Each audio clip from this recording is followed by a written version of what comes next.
The Wild West was a land of bold ideas and surprising dangers. Hidden among the famous guns and knives, there were many unusual weapons. In this countdown, we will look at 20 weapons you have never seen. Let's begin with number 20 on our list. Early pocket defense often meant many small barrels in one hand. The Allen and Thurber Pepperbox delivered just that. Instead of one barrel, this palm-sized gun had a rotating cluster. Each barrel held a separate powder charge and projectile, meaning several shots before stopping to reload.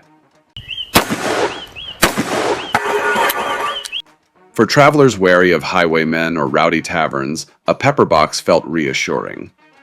Its double-action trigger allowed the shooter to pull once and fire each barrel in turn, skipping the need to manually cock a hammer. That was a major shift away from slow, single-shot pistols. But with muzzle loading each barrel from the front, reloading became an unwelcome chore. If you needed to fire more than a handful of rounds, better hope you found cover first. Chain fires posed another worry. If the powder in one barrel somehow sparked the next, multiple rounds could discharge at once. Owners learned to be vigilant. In addition, aiming all those barrels accurately proved difficult. The Pepperbox worked best at point-blank distances, such as in a cramped hallway. Despite its flaws, it offered a budget-friendly alternative to more advanced revolvers. Everyday folk who could not afford pricey Colts might pick up a Pepperbox, comforted by the idea of multiple shots ready at hand. Over time, cartridge-based handguns rendered it obsolete. Yet, the Pepperbox remains a testament to 19th century attempts at achieving rapid fire through mechanical simplicity and multiple barrels.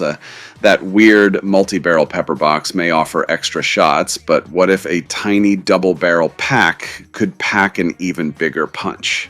19 Remington Model 95 Double Derringer, stories of quick-draw gamblers and hidden surprises often mention a tiny Remington known for unexpected force. The Model 95 Double Derringer epitomized concealed carry in the late 1800s. Two short barrels stacked on top of each other, each loaded with a .41 rimfire cartridge, provided a last-ditch backup for folks who prized portability over firepower. Its break-open design simplified reloading, flip the barrels up, extract spent shells, slip in fresh rounds, and snap them back. Although you only had 2 shots before repeating that process, those shots could be decisive at close range. Gamblers slipped one into a vest pocket. Shopkeepers might keep it behind the counter. The compact profile meant minimal bulk, enabling discreet self-defense. A short barrel, however, limited accuracy. Effective use demanded the target be a few steps away. Firing the first shot triggered an internal mechanism readying the second. Once both were used, reloading was mandatory. No trigger guard and a hidden hammer could raise safety concerns, so it often traveled with the hammer in an empty chamber. Even so, the Double Derringer survived decades in production, winning the trust of saloon workers, travelers, and everyday people. Lightweight and straightforward, it slotted into daily routines where carrying a bulky revolver was impractical. Critics pointed to limited range and capacity, but those who needed something small and quick found it invaluable. In a pinch, 2 rounds were far better than none. If a small Derringer saved your skin in tight spots, imagine having 20 rounds at your command. 18.20 round Pinfire Revolver high-capacity handguns didn't begin with modern magazines. One curious example used Pinfire cartridges arranged in a giant cylinder aiming for an impressive 20 shots. Each chamber held a slender round ignited by a protruding pin. The advantage was obvious: extended fire without reloading during the chaos of a sudden attack. Yet real use revealed challenges. Weight increased markedly, and balancing it felt awkward in the hand. The small caliber reduced each bullet's stopping force, so owners relied on multiple hits. Reloading 20 spent chambers was a chore, especially in tense situations. Each pin had to align properly with the hammer, or the gun risked misfiring. Delicate construction also made the mechanism prone to wear. A slight bend in any pin or internal spring compromised reliability. Handling it roughly might cause accidental ignition if a pin was struck. Some owners adopted careful routines like padded cases and slow, methodical maintenance. That level of fussiness wasn't ideal for frontier living, where dust and grit tested every firearm. In a lawless saloon or lonely desert pass, the idea of 20 quick shots without reloading was enticing. Early adopters bragged about outgunning opponents who only had 5 or 6 shots. Over time, simpler revolvers firing sturdier center-fire cartridges dominated. This 20-round Pinfire piece slipped into obscurity, remembered mainly for its ambition to cram as many rounds as possible into a single cylinder. Can you mix high capacity with versatility? Up next, let's look at the unique dual fire of the LeMat Revolver. 17 LeMat Revolver. Close quarters punch meets standard revolver firepower in a single frame. Jean LeMat dreamed up precisely that. His namesake revolver sported 9 chambers arranged in a cylinder for .42 caliber ammo, plus a separate smoothbore shotgun barrel beneath it. This meant a shooter could fire standard rounds, then quickly switch to a buckshot blast when threats got dangerously near. A hinged hammer spur determined which barrel fired. Flick it for the shotgun round and flick it back for the usual load. On paper, it bridged the gap between single-shot scatterguns and multi-chamber revolvers. In practice, owners had to accept extra weight and mechanical complexity. Reloading took patience, requiring all 9 chambers plus the shotgun barrel to be topped off. That added power came with delicate parts. If the indexing mechanism wore down, or the shotgun ramrod loosened, the firearm turned finicky. Confederate officers in the Civil War sometimes carried LeMats, seeking an edge against Union troops. The potential to fire both bullets and shoot from one sidearm appealed to them, although limited production plus reliability issues under harsh conditions stunted widespread use. The concept dazzled many firearm enthusiasts then and now. Yet it never reached the iconic status of simpler revolvers or straightforward scatterguns. After the war, costs and maintenance made it hard to justify. Still, the LeMat stands as a prime example of frontier inventiveness, combining multiple functionalities in one imposing package that few others dared replicate. After switching between buckshot and bullet in one compact frame, what if you could reach farther without reloading? 16. Colt Revolver Rifle. Attempts to blend the convenience of a revolver with the accuracy of a shoulder-fired weapon led to a curious hybrid sometimes called the Colt Revolver Rifle. Essentially, it was a cap-and-ball revolver cylinder fused to a rifle's long barrel and a stock. At first glance, the promise of quick, repeated shots at rifle distances sounded promising. Real-world use proved complicated. Hot gas leaking from the cylinder gap threatened the forward hand. Holding the forend near that area might result in burns or injury from powder flash.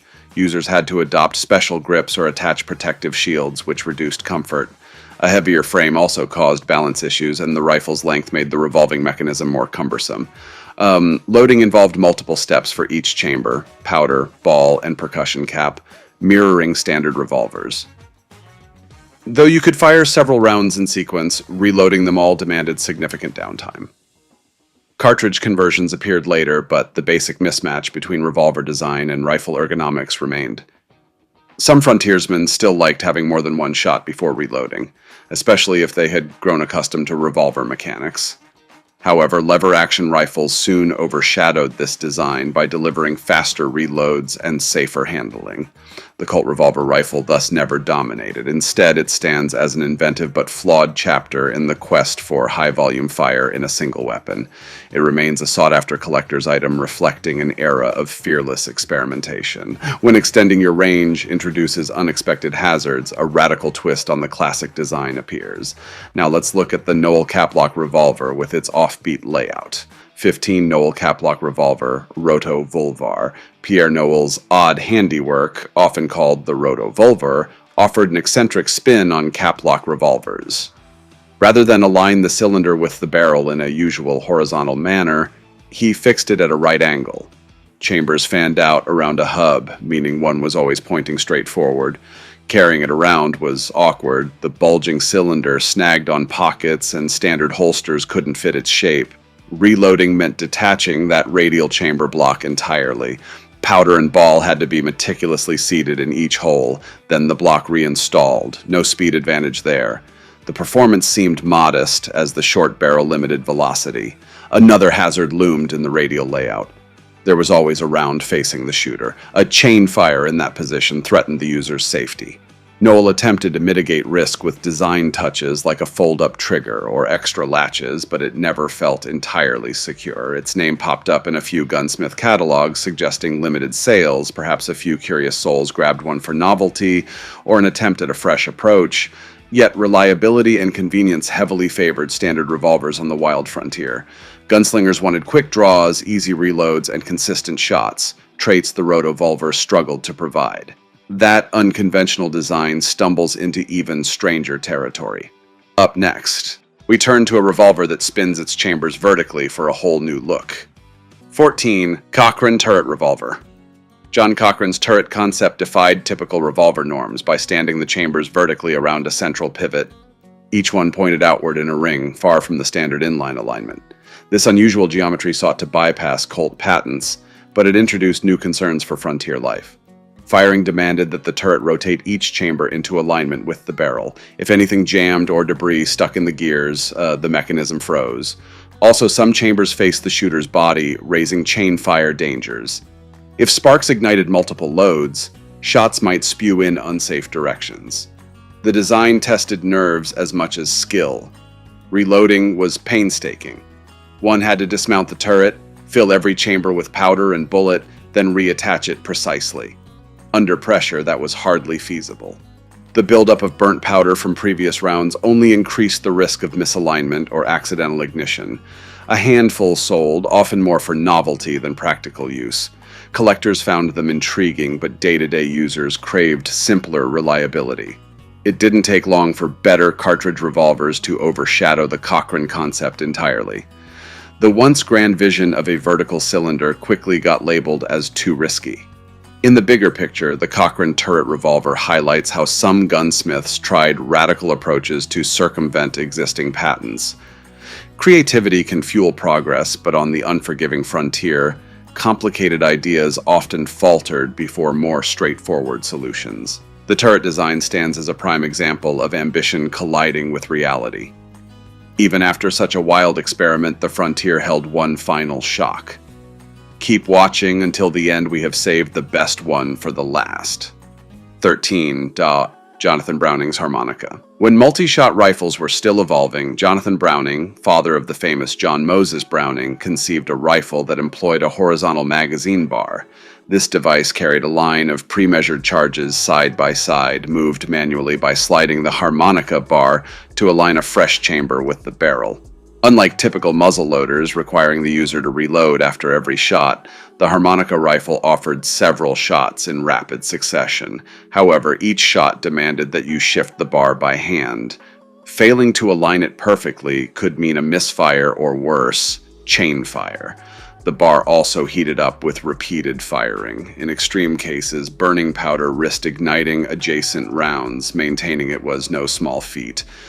Traditional muzzle loaders had you stuff powder and ball from the muzzle. Here, you had separate chambers in a thick plate that needed careful sealing. If one charge leaked sparks into the neighboring load, the entire magazine might go up in smoke, threatening the shooter. A few farmers, hunters, and traveling pioneers saw benefits in having several shots on tap. But the moment metallic cartridges and repeaters emerged, the Harmonica's complexities made it less appealing. Its occasional chain fires and slow reloads overshadowed the novelty of multi-shot capability. If a sliding bar could bring extra rounds, picture a hidden gun firing without drawing a hand. 12 Bank Tellers Mounted Revolver. Security often took inventive forms, and one such contraption was the Bank Tellers Mounted Revolver. Rather than expecting staff to draw a sidearm, this device embedded multiple revolving chambers or barrels under a counter, desk, or wall, aiming at the entrance or a key vantage point. When robbers burst in, the teller could discreetly activate the mechanism by pressing a pedal or pulling a hidden handle. Instantly, rounds were fired toward the intruders without the teller exposing themselves. In theory, it provided a surprise advantage, especially if criminals assumed no armed defense. Bullets might come from a seemingly inert piece of furniture, however, the precise aim was tricky. If suspects moved unpredictably, a fixed angle of fire might be missed. Reloading or maintaining the revolver demanded partial disassembly and fresh ammunition. Letting it sit for months could degrade powder or lubrication.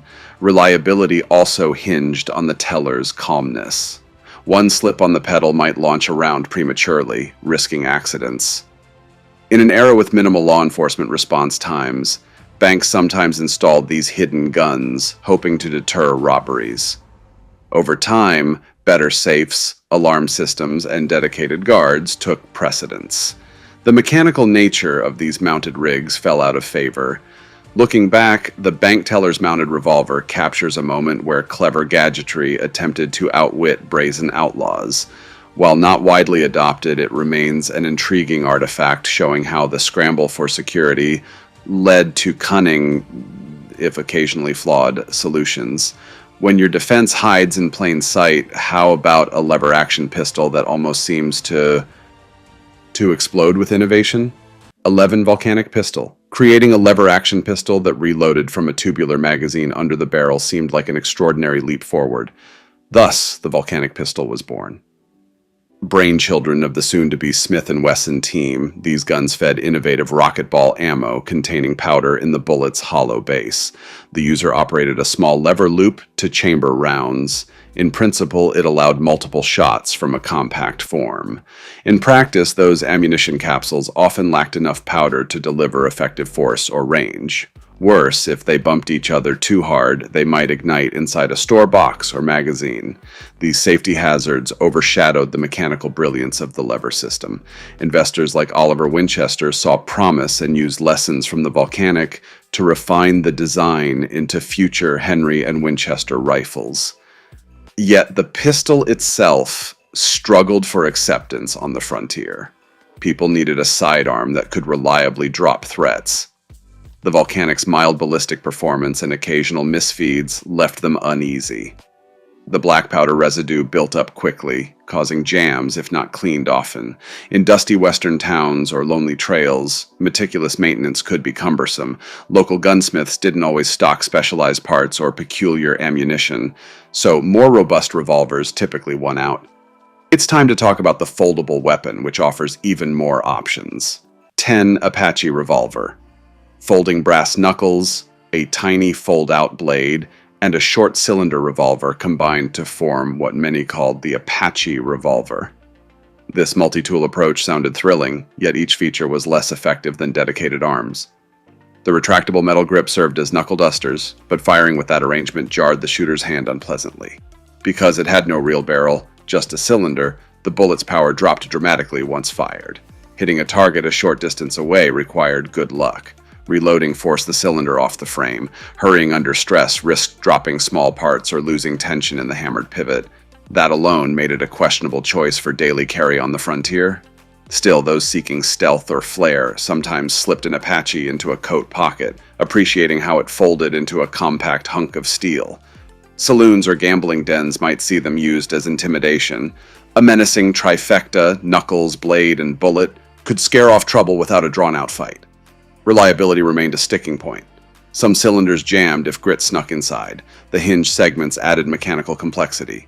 Then there was the danger of accidentally snagging the trigger since no guard existed. On horseback or weaving through a busy street, that was nerve-wracking. There is a weapon that opens out like nature's own design.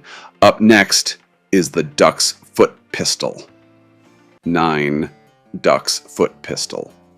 Unlike most firearms with a single barrel forward, the Duck's Foot Pistol displayed multiple barrels splayed like a duck's webbed toes. One trigger pull unleashed all barrels at once, theoretically scattering lead across several foes in tight quarters. Sea captains sometimes used them to prevent mutinies or to quell deck scuffles quickly. Yet the real performance seldom matched the dramatic shape. If attackers weren't standing close together, the volley might be wasted. The recoil from multiple barrels firing in unison could twist the pistol, risking a wild shot or painful wrist impact. Loading each barrel separately was slow, requiring multiple measures of powder and projectiles. Accuracy further declined with each short barrel. Even at near contact range, the spread wasn't as wide as one might assume. In many standoffs, a standard revolver or shotgun proved more reliable. The Duck's Foot, while intimidating, lacked the flexible aim needed for a dynamic brawl. The concept appealed to individuals craving a single shot that could deter a rowdy group. Some bank or prison guards found it comforting if cornered by multiple threats. Over time, simpler repeating firearms pushed aside these volley-based oddities. If a volley of barrels can scatter a mob, what if you could unleash 7 rounds in one massive blast? 8 Nock Gun. 7 barrels blazing at once. That was the dramatic premise behind the Nock Gun, a flintlock volley gun first conceived for naval use. Arranged with 1 central barrel and 6 around it, the weapon launched a simultaneous discharge meant to clear enemy decks. On the American frontier, a few found their way into private hands, mostly for spectacle or crowd control. Shouldering a Nock Gun demanded caution. The combined recoil was brutal, risking injury to the shooter. Firing a volley also produced a massive muzzle flash capable of igniting sails or brush if used carelessly. Reloading each barrel involved separate charges of powder and shot, taking precious time between blasts. In open land skirmishes, the volley's shock factor might scatter a small group of bandits or wild animals, yet if they dodged or spread out, the advantage faded. Accuracy for individual targets was low. Since all barrels were fired simultaneously, the user often braced for a monstrous kick which could send the muzzle skyward. Collectors loved the Nock Gun's dramatic look, but practical concerns hindered its wide adoption. Maintaining it in a dusty environment was a chore, and consistent availability of powder and multiple loads was never guaranteed. In many cases, a simpler shotgun or reliable lever-action rifle offered better flexibility. Nonetheless, the Nock Gun remains a testament to a time when raw power sometimes took priority over comfort or economy in firearms design. Don't go away yet, because the final weapon on our list is special, and you will not want to miss it. Keep watching until the end. 7. Infernal Machine. When unscrupulous inventors or desperate defenders wanted maximum lethality in one swift strike, they turned to contraptions labeled infernal machines. Typically, these were multi-barreled frames or cunning booby traps designed to fire all barrels at once or in rapid bursts. In the Old West, rumors of such rigs guarded remote hideouts or protected high-stakes treasures. Building one required mechanical skill. Each barrel had to be aligned, loaded, and secured, often with triggers rigged to a single mechanism or fuse. If anything was jostled, a premature ignition might shred the entire device and its creator. Reloading also posed a massive job, practically making it a one-shot endeavor. Those who dared set up an infernal machine hoped to ambush a posse or discourage would-be robbers. The psychological effect alone might deter attempts. But controlling the blast zone was tricky. Overpenetration or scatter could harm innocents or the user if they miscalculated angles, although the fearsome potential reliability under real conditions remained a gamble. Damp powder or a single misfire could thwart the entire plan. Frontier folk soon recognized that simpler firearms or strategic planning beat elaborate booby traps in most scenarios. As a result, documented uses of these contraptions are sparse. That infernal burst of fire sets the stage for an 18th century marvel with a controversial twist. 6 Puckle Gun. One 18th century design that lingered in legends was the Puckle Gun, an early flintlock machine gun concept.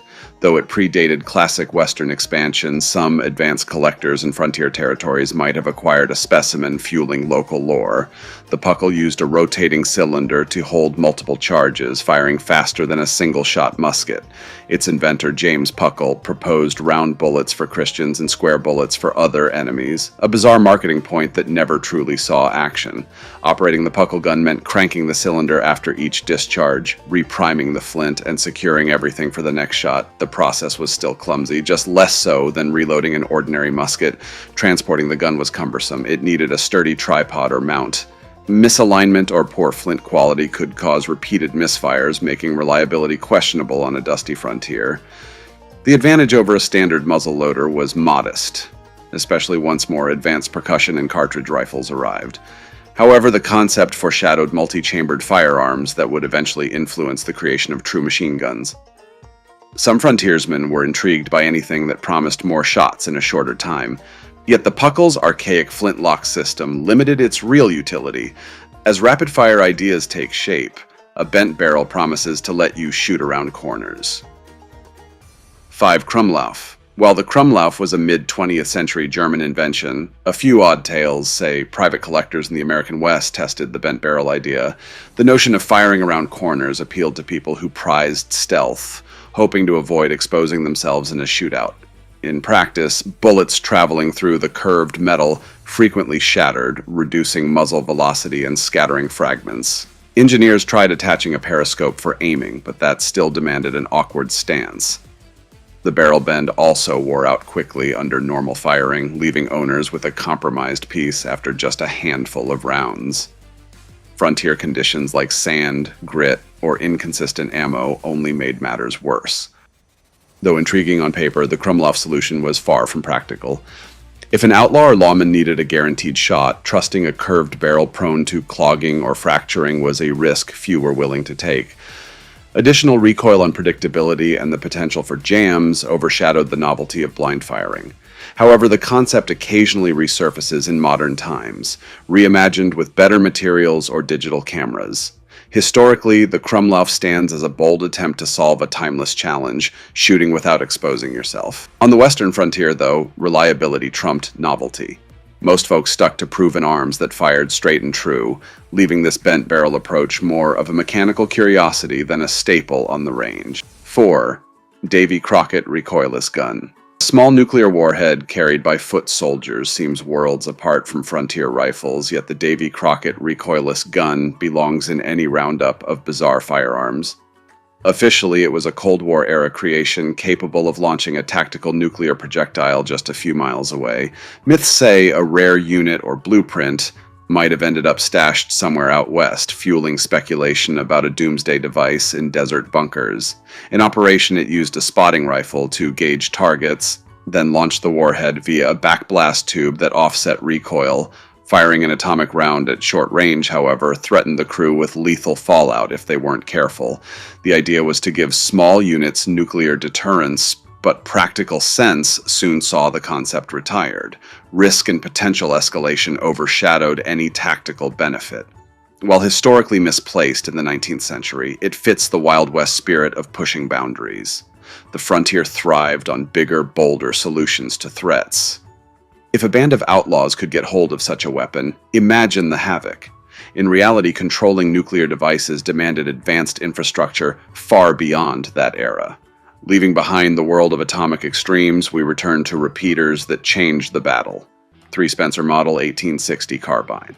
Among the first truly successful repeaters was the Spencer Model 1860 Carbine, bridging the Civil War and the Old West.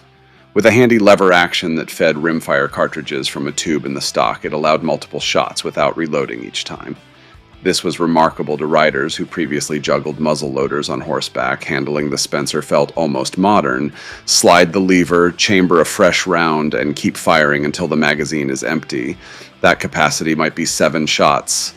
A big jump from single-shot rifles. For cavalry or roving lawmen, it meant fewer awkward reloads mid-conflict. The 56-56 or later 56-50 rounds delivered decent power at moderate ranges. Drawbacks included the need for care with rimfire ammo. Misalignment or rough handling could cause misfires. Dirt and grime could jam the internal mechanics. Some found it heavier than single-shot carbines, but many felt the trade-off was worth it for extra firepower. Maintenance, while not overly complex, demanded more attention than simpler arms. Spare parts weren't always easy to find on remote trails. When rapid-fire repeaters meet long-range precision, one rifle stood out. 2 Sharps Model 1874. Long-range power and pinpoint accuracy define the Sharps Model 1874, a single-shot falling block rifle that dominated the buffalo hunts. Skilled shooters could load hefty cartridges like .45 70 or .50 90, delivering lethal force at astonishing distances. The breech block dropped to expose the chamber, simplifying the loading of large rounds. Each shot demanded time. Open the block, insert the cartridge, close the block, cock the hammer, then fire. But that deliberate pace often mattered less than the Sharp's precision. Bison hunters could feel multiple animals before the herd realized the danger, thanks to accurate shots from hundreds of yards away. On the target range, it gained a reputation for consistent grouping. Carrying this weighty rifle on foot wasn't ideal. In close brawls, reloading a single shot wasn't quick. Yet for a stable vantage, few rifles matched its ballistic potential. Some owners customized sights or triggers to suit personal shooting styles. Maintaining it called for routine cleaning of powder residue, especially when black powder was used. Its role in the near extermination of buffalo left a complex legacy, both admired for mechanical excellence and mourned for enabling mass hunts. Nevertheless, frontiersmen who faced large game or open plains needed the reliability and punch the Sharps offered. It also found a place in shooting matches, showing that single-shot rifles could still hold their own against repeaters in terms of raw distance and precision. Now it is time to discuss the final entry on our list. Prepare for a revolver that revolutionized the Wild West, the Smith & Wesson Model 3. One Smith & Wesson Model 3. Few firearms of the late 1800s combined power and quick reloads as gracefully as the Smith & Wesson Model 3. Crafted with a top break hinge, it let the owner pop open the revolver, eject spent casings, and reload all chambers at once, a remarkable feat in an age dominated by gate-loading designs. Various calibers circulated, but the .44 S&W American and .44 Russian remained popular for their balance of recoil and stopping force. Some Schofield variants were adopted by the U.S. cavalry, proving their worth on the dusty plains. Cowboys and marshals liked how swiftly the cylinder emptied and filled again, eliminating the slow cycle of ejecting each spent shell by hand. Still, the hinged latch needed proper upkeep. Intense use could loosen the frame-to-barrel fit, affecting accuracy. Compared to simpler single-action revolvers, the Model 3 cost more, limiting its reach among everyday cowpunchers, but those with enough coin found it a smooth companion in dire moments. Gunslingers from Jesse James to lawmen like Wyatt Earp reputedly tried or carried one. Its sleek lines and mechanical grace suited shootists who valued advanced engineering. Even as double-action revolvers emerged, the Model 3's place in history stayed secure, blending speed, precision, and flair. Many advanced early assumptions of how a revolver should reload. Outro, we've explored 20 unusual tools from the untamed West, each bearing a mark of human ingenuity or folly. Whether they offered multi-barrel bursts or swift reloads, they reflected an era's craving for an edge in lawless lands. Which idea stunned you? Share your thoughts, and stay tuned for more firearm insights.